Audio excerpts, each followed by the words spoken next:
সুপ্রভাত বন্ধুরা, আজ হলো ৫ মে ২১ বৈশাখ সোমবার। আজকের সকালের বিশেষ বিশেষ খবরগুলি হলো: রাতাবাড়িতে মাত্র ৩,০০০ টাকার জন্য ভাইয়ের হাতে খুন ভাই, অভিযুক্ত পলাতক। সবকটি বিষয়ে ফেল সেলে, সেলের অকৃতকার্যতাকে উদযাপন মা বাবার। ওয়াকফ আইন নিয়ে আজ সুপ্রিম কোর্টে চূড়ান্ত শুনানি, অপেক্ষায় রয়েছেন কোটি কোটি মুসলমান। ধারালো অস্ত্র দিয়ে বন্ধুর উপর আক্রমণ আরেক বন্ধুর, চাঞ্চল্য শিলচর তারাপুরে। এক মর্মান্তিক দুর্ঘটনা, মা বাবার চোখের সামনে গাড়ির ধাক্কায় মৃত্যু শিশু কন্যার। রামকৃষ্ণনগর দেওলাকালে ই রিকশা থেকে নামার সময় ইকো ভ্যানের ধাক্কায় প্রাণ হারালো ৭ বছরের এক শিশু। হজের উদ্দেশ্যে বরাক থেকে প্রথম দল রওনা, শতাধিক হজযাত্রীকে সংবর্ধনা। এবার ২০টি ভাষায় অর্থাৎ ২০টি ভাষায় অনুবাদ হবে হজের খুতবা। বুটে বিনা প্রতিদ্বন্দ্বিতায় জয় নিয়ে প্রশ্ন তুলল সুপ্রিম কোর্ট। রাহুল গান্ধীকে হিন্দু ধর্ম থেকে বহিষ্কার ঘোষণা ক্ষুব্ধ শঙ্করাচার্যের। কংগ্রেসের সব ভুলের দায় আমার, শিখ দাঙ্গার ৪০ বছর পর স্বীকারোক্তি রাহুল গান্ধীর। অভিশপ্ত পঞ্চায়েত নির্বাচন, দলাই ছান্নিঘাটে বনের প্রচারে গিয়ে ভাইয়ের মৃত্যু, শোক সাংসদ বিধায়কের। ত্রিমুখী লড়াই, ভুবনেশ্বর শ্রীকুনার বাতাসে ভাসছে ফরিদার নাম, হিসাব নিকাশে ব্যস্ত অঙ্ক মাস্টাররা, খরচ হচ্ছে দিস্তা দিস্তা কাগজ। শিলচর আসাম বিশ্ববিদ্যালয়ে যৌন হেনস্থার দায়ে অভিযুক্ত আসাম বিশ্ববিদ্যালয় অধ্যাপক, আভ্যন্তরীণ তদন্তের নির্দেশ উপাচার্যের। অভিযুক্ত অধ্যাপকের গ্রেফতারের দাবিতে পড়ুয়াদের বিক্ষোভ। সুনাইয়ে কংগ্রেসের দুর্গে এগিয়ে বিধায়ক সাজুর ঘনিষ্ঠ প্রার্থীরা। ৩টি জেলা পরিষদে হাতকে কমজোর করলেন নির্দলরা, ভোট পরবর্তীতে জোর চর্চা। দক্ষিণ করিমগঞ্জে ৫ বুথে কড়া নিরাপত্তায় সম্পন্ন রি-পোল, শ্রীগৌরীর ৩ কেন্দ্রে নির্বিঘ্নে সম্পন্ন ভোট গ্রহণ। কঠোর নিরাপত্তার মধ্যে হাইলাকান্দিতেও সম্পন্ন হল পুনর্ভোট। আলগাপুর কাঞ্চনপুর জেলা পরিষদে মূল লড়াইয়ে কংগ্রেস বিজেপি, অপেক্ষায় রয়েছেন ফলাফলের। ১০ দিনে সোনার দাম কমল ৬,৬০০ টাকা এবং থাকবে আজকের বরাক উপত্যকার ৩ জেলার আবহাওয়ার খবর। তাহলে বিস্তারিত খবরে যাওয়ার আগে অবশ্যই ভিডিওটিতে একটি লাইক করে চ্যানেলটি সাবস্ক্রাইব করে পাশের বেল আইকনটি বাজিয়ে রাখবেন এবং ফেসবুক পেজটি ফলো করে ভিডিওটি অবশ্যই শেয়ার করবেন যাতে সঠিক তথ্যগুলো সবার কাছে পৌঁছাতে পারে। এবার শুনুন আজকের খবরগুলির বিস্তারিত। প্রথম খবর, রাতাবাড়িতে ৩,০০০ টাকার জন্য ভাইয়ের হাতে খুন ভাই, অভিযুক্ত পলাতক। শ্রীভূমি জেলার রাতাবাড়ি থানা এলাকার সোনাপুর গ্রামে এক নৃশংস খুনের ঘটনা ঘটল। পারিবারিক আর্থিক লেনদেনকে কেন্দ্র করে বিবাদের জেরে ছোট ভাইয়ের হাতে প্রাণ হারালেন বড় ভাই। ঘটনা নিয়ে থানায় মামলা হয়েছে। অভিযুক্ত ব্যক্তি পলাতক। পারিবারিক সূত্রে জানা গেছে, অরূপ নমশূদ্র কিছুদিন আগে তার ছোট ভাই অনুপ নমশূদ্রের কাছ থেকে ৩,০০০ টাকা ধার নিয়েছিলেন। এই ধার সুদে বিলম্ব হওয়ায় দুই ভাইয়ের মধ্যে কিছুদিন থেকে মনোমালিন্য চলছিল। সময়ের সঙ্গে সঙ্গে সেই তিক্ততা ক্রমে বাড়তে থাকে। শুক্রবার সকালে পরিস্থিতি চরমে পৌঁছায়। এদিন সকালে টাকা ফেরত না পাওয়ার ক্ষোভে ছোট ভাই অনুপ হুমকি দিতে শুরু করেন। অভিযোগ, তিনি তার বৌদিকে উদ্দেশ্য করে বলেন, তোমাকে খুব শীঘ্রই বিধবা করে দেব। এই বক্তব্যে উত্তপ্ত হয়ে ওঠে পারিবারিক পরিবেশ। এক পর্যায়ে রাগের মাথায় অনুপ হাতে লাঠি নিয়ে এসে দাদার মাথায় সজোরে আঘাত করে বসেন। আঘাত এতটাই গুরুতর ছিল যে অরূপ ঘটনাস্থলে অচেতন অবস্থায় মাটিতে লুটিয়ে পড়েন। পরিবারের সদস্যরা সঙ্গে সঙ্গে তাকে প্রথমে স্থানীয় স্বাস্থ্যকেন্দ্রে নিয়ে যান। সেখান থেকে আশঙ্কাজনক অবস্থায় হাইলাকান্দি এসকে রায় সিভিল হাসপাতালে রেফার করা হয়। তবে দুর্ভাগ্যবশত হাসপাতালে নিয়ে যাওয়ার পথেই তার মৃত্যু হয়। এদিকে পুলিশ সূত্রে জানা গেছে অভিযুক্ত অনুপ নমশূদ্র ঘটনার পর থেকেই পলাতক। তার খোঁজে অভিযান চালানো হচ্ছে। অভিযুক্তকে দ্রুত গ্রেফতার করে আদালতে পেশ করার ব্যবস্থা নেওয়া হবে। এই নৃশংস ঘটনার জেরে সোনাপুর গ্রামে নেমে এসেছে শোক ও আতঙ্কের ছায়া। একই পরিবারের দুই ভাইয়ের মধ্যে এমন ভয়াবহ পরিণতিতে বাকরুদ্ধ স্থানীয় বাসিন্দারা। কেউই মেনে নিতে পারছেন না সামান্য টাকার বিবাদ এমন এক নির্মম খুনের কাণ্ডের রূপ নেবে।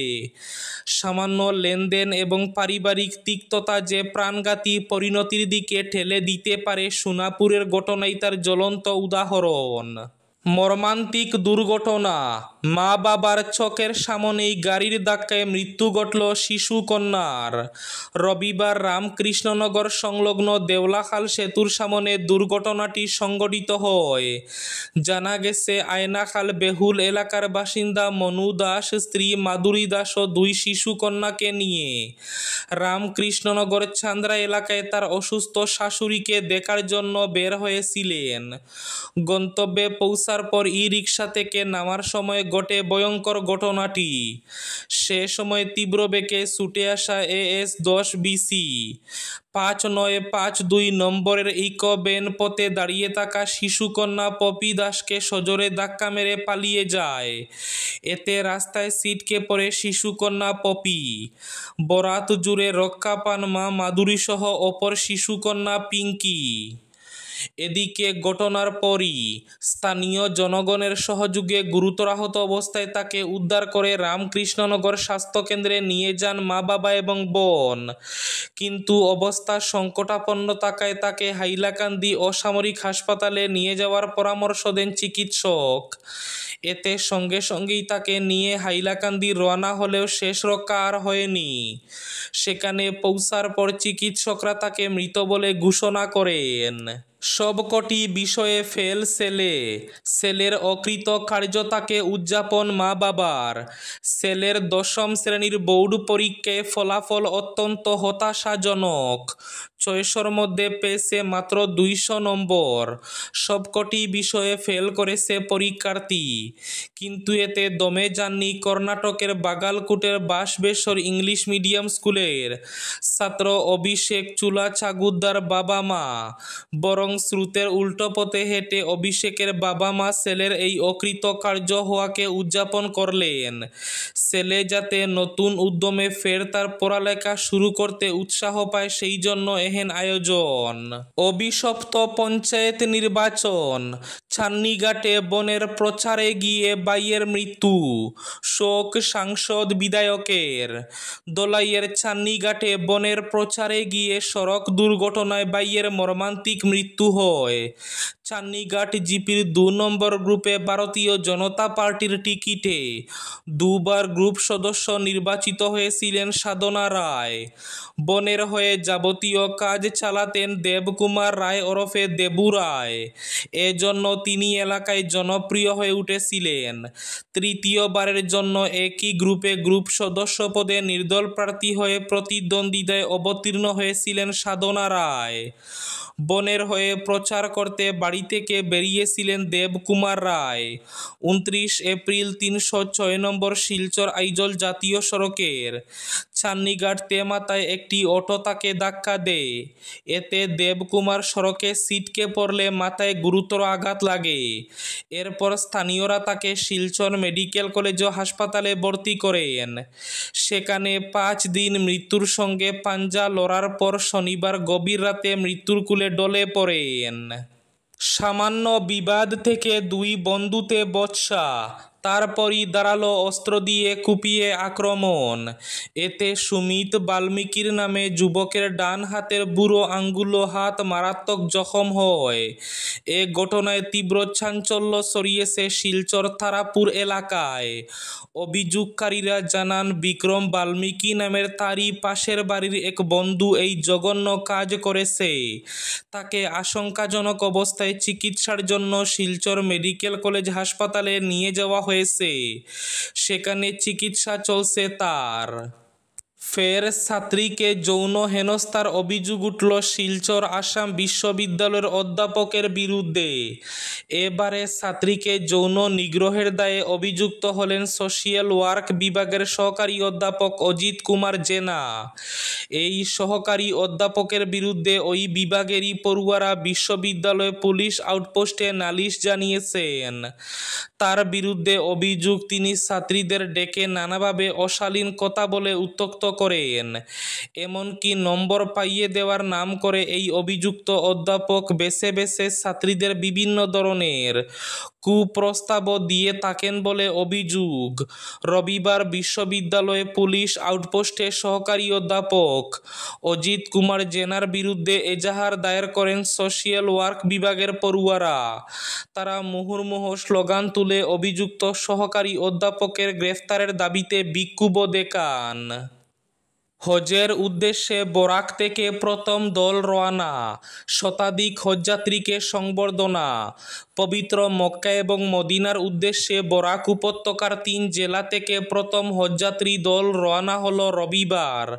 পবিত্র হজ পালন করতে এদিন দুপুর 1টায় কাঞ্চনজঙ্ঘা এক্সপ্রেসে চড়ে বদরপুর রেলওয়ে স্টেশন থেকে প্রথম দল রওনা হলেও রাত 10টায় রানী কমলাবতী এবং 11:55 রঙ্গিয়া এক্সপ্রেসে শতাধিক হজযাত্রী রওনা দেন। তবে তারা বদরপুর থেকে রওনা হয়ে প্রথমে গৌহাটি গিয়ে 2 দিনের জন্য বিশ্রাম নেবেন। এদিকে 20টি ভাষায় অনুবাদ হবে হজের খুতবা। হজের খুতবা বিশ্ব মুসলিমদের জন্য গুরুত্বপূর্ণ বার্তা বহন করে। সেই গুরুত্ব উপলব্ধি করে সৌদি আরব প্রতি বছর বিভিন্ন ভাষায় হজের খুতবা অনুবাদ করে সম্প্রচার করে, যাতে বিশ্বের নানা প্রান্তের মুসলিমরা তা সহজে বুঝতে পারেন। চলতি বছর 1446 হিজরির পবিত্র হজের প্রস্তুতির অংশ হিসাবে সৌদি কর্তৃপক্ষ ঘোষণা দিয়েছে, এবারের হজের খুতবা 20টি ভাষায় অনুবাদ করা হবে। ঘোষিত 20টি ভাষা হলো ইংরেজি, ফরাসি, মালয়, উর্দু, ফার্সি, চাইনিজ, তুর্কি, Russian, house, Bangla, Swedish, Spanish, Swahili, Amharic, Italian, Portuguese, Bosnian, Malayalam, Filipino এবং জার্মান। বুটে বিনা প্রতিদ্বন্দ্বিতায় জয় নিয়ে প্রশ্ন তুলল সুপ্রিম কোর্ট। বিনা প্রতিদ্বন্দ্বিতায় নির্বাচনী বৈতরণী পার কি গণতন্ত্রের জন্য আদৌ ভালো বিজ্ঞাপন? প্রশ্ন তুলল সুপ্রিম কোর্ট। দৌড়ে যদি শেষ পর্যন্ত মাত্র একজন প্রার্থীও থাকেন, তাহলে এমন নিয়ম কি বানানো যায় না যে তাকেও জয়ী ঘোষণার জন্য নির্দিষ্ট হারে কিছু ভোট পেতে হবে? কেন্দ্র সরকার এবং নির্বাচন কমিশনের কাছে এ ব্যাপারে মতামত জানতে চাইল শীর্ষ আদালত। কংগ্রেসের সব ভুলের দায় আমার, শিখ দাঙ্গার 40 বছর পর স্বীকারোক্তি রাহুল গান্ধীর। 4 দশক পরে 1984 শিখ দাঙ্গা নিয়ে ফের মুখ খুললেন কংগ্রেস নেতা রাহুল গান্ধী। আমেরিকায় এক জনসভায় স্পষ্ট জানিয়ে দিলেন, যদিও তিনি সেই সময় রাজনীতিতে ছিলেন না, তবু কংগ্রেসের অতীত ভুলের জন্য দায় নিতে তার কোনো আপত্তি নেই। আর সেই সঙ্গেই এক প্রকারে শিখ দাঙ্গাকে ঐতিহাসিক ভুল বলে মেনে নিলেন তিনি। সম্প্রতি বিদেশ সফরে গিয়ে এক শিখ যুবকের প্রশ্নের উত্তরে রাহুল গান্ধী বলেন, আমি যখন বলি ভারতের পরিস্থিতি এমন হওয়া উচিত নয়, যেখানে কেউ নিজের ধর্মাচরণ করতে গিয়ে ভয় পাবে, তখন শুধু বর্তমান নয়, অতীতও আমার ভাবনায় থাকে। কংগ্রেসের ইতিহাসে এমন অনেক ভুল রয়েছে যেগুলোর সময় আমি ছিলাম না, তবুও সেই ভুলের দায় হাসি মুখে নিতে আমি প্রস্তুত। তার কথায় 8-এর দশকে যা ঘটেছিল তা ভুল ছিল, আমি বহুবার একথা স্বীকার করেছি। এদিকে রাহুল গান্ধীকে হিন্দু ধর্ম থেকে বহিষ্কার ঘোষণা ক্ষুব্ধ শঙ্করাচার্যের। ফের ধর্মীয় ভাবাবেগে আঘাত, ফের বিতর্কে কংগ্রেস নেতা রাহুল গান্ধী। আমেরিকা সফরে গিয়ে কংগ্রেস রামকে কাল্পনিক চরিত্র বলে দাবি করেছেন বিরোধী দলের সাংসদ। তারপর থেকে তীব্র বিতর্ক দেখা দিয়েছে। বিজেপি এই মন্তব্যকে হিন্দু বিরোধী মানসিকতার প্রকাশ বলে চিহ্নিত করেছে। ঘটনায় ক্ষুব্ধ জ্যোতির্মঠের শঙ্করাচার্য অবিমুক্তেশ্বরানন্দ হিন্দু ধর্ম থেকে রাহুল গান্ধীকে বহিষ্কারের কথা ঘোষণা করেছেন। রবিবার তিনি বলেন, আজ থেকে রাহুল গান্ধীকে হিন্দু ধর্মাবলম্বী হিসাবে মানা হবে না। সম্প্রতি আমেরিকার একটি বিশ্ববিদ্যালয়ে পড়ুয়াদের সঙ্গে আলোচনায় রাহুল গান্ধী বলেন, আমাদের ধর্মীয় কাহিনীগুলোতে যেমন ভগবান রাম আছেন, তিনি দয়ালু, ক্ষমাশীল, স্নেহশীল। সব চরিত্রই কাল্পনিক প্রতীকী। বিজেপি যে হিন্দুত্বের কথা বলে, আমি সেটাকে প্রকৃত হিন্দুত্ব মনে করি না। হিন্দুত্ব অনেক বেশি উদার, বৈচিত্র্যময় এবং সহিষ্ণু ধারণা। আজকের বরাক উপত্যকার 3 জেলার আবহাওয়ার খবর। আজও বরাক উপত্যকার 3 জেলার আকাশ একটু মেঘলা থাকার পূর্বাভাস। শিলচর কাছাড়ে আজ সর্বোচ্চ তাপমাত্রা থাকবে 32 ডিগ্রি সেলসিয়াস এবং সর্বনিম্ন তাপমাত্রা থাকবে 21 ডিগ্রি সেলসিয়াস। শ্রীভূমি জেলায় আজ সর্বোচ্চ তাপমাত্রা থাকবে 31 ডিগ্রি সেলসিয়াস এবং সর্বনিম্ন তাপমাত্রা থাকবে 20 ডিগ্রি সেলসিয়াস। হাইলাকান্দি জেলায় আজ সর্বোচ্চ তাপমাত্রা থাকবে 32 ডিগ্রি সেলসিয়াস এবং সর্বনিম্ন তাপমাত্রা থাকবে 21 ডিগ্রি সেলসিয়াস। এবার শেষ খবরটি। সুনাইয়ে কংগ্রেসের দুর্গে এগিয়ে বিধায়ক সাজুর ঘনিষ্ঠ প্রার্থীরা। 3টি জেলা পরিষদে হাতকে কমজোর করলেন নির্দলরা। বুট পরবর্তীতে জোর চর্চা। সুনাই বিধানসভা কংগ্রেসের দুর্গ হিসাবে পরিচিতি, কিন্তু এবারের পঞ্চায়েত নির্বাচনের ফলাফলের পর কংগ্রেসের দুর্গ চুরমার হতে পারে। পঞ্চায়েত নির্বাচন পরবর্তীতে বেশ জমে উঠেছে এই চর্চা। বিধানসভা ডিলিমিটেশনের পর সুনাই কেন্দ্রে মুসলিম ভোটারের সংখ্যা আগের চাইতে আরও বৃদ্ধি হয়। এতে কংগ্রেস এই কেন্দ্রকে শক্ত ঘাঁটি হিসাবে ধরে নেয়।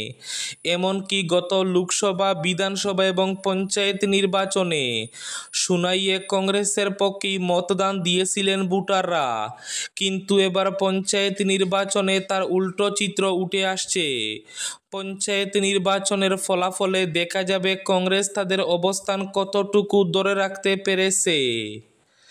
এদিকে আলগাপুর কাঞ্চনপুর জেলা পরিষদে মূল লড়াইয়ে কংগ্রেস বিজেপি। আলগাপুর কাঞ্চনপুর জেলা পরিষদ আসনে নিজেদের জয় নিশ্চিত বলে দাবি করেছেন কংগ্রেস, বিজেপি, রাইজোর দল সহ নির্দল প্রার্থীরা। এই জেলা পরিষদ আসনে জনসংখ্যার নিরিখে কিছুটা এগিয়ে রয়েছেন কংগ্রেস প্রার্থী আফতাবউদ্দিন লস্কর। যদিও তিনি কিছুটা ভালো অবস্থানে আছেন, কিন্তু তার গাড়ে নিঃশ্বাস ফেলছেন শাসক দলের মনোনীত প্রার্থী চৌধুরী চরণ সিং গৌর। রাইজোর দলের প্রার্থী জয়নাল আবেদিন লস্কর মুসলিম ভোটে বাঘ বসালে শেষ হাসি হাসবেন চৌধুরী চরণ সিং গৌর, এমনটা অভিমত জনগণ তথা ভোট ফেরত ভোটারদের। এই ছিল আজকের সকালের বিশেষ খবরগুলি। ভিডিওটি অবশ্যই লাইক করে শেয়ার করে দেবেন।